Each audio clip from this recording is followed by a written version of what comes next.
Hello, welcome to another update video for eDirectory version 13. In this video, we're going to introduce the new Call to Action widget, which allows you to create custom buttons in your listing detail page to guide users towards your conversion goal. Let's check it out.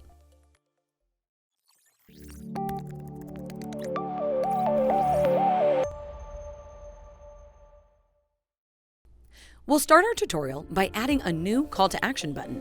It's super easy. Simply click here on the Add button and search for the Call to Action button widget. Next, we will start by creating a label for this widget, which indicates the purpose of the button for your sponsors on the listing entry form. Let's say that I'm a realtor and I'm creating a listing for a specific house. So I'll call it Link to Contact Realtor. Now I'm going to edit the look and feel of the button.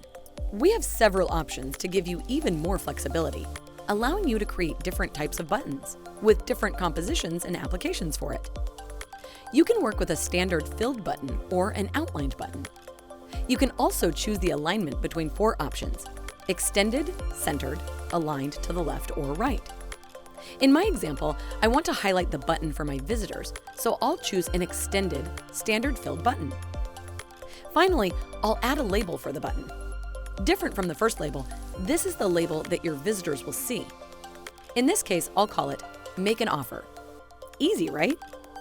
Now I'm going to show you how to create a listing with this button.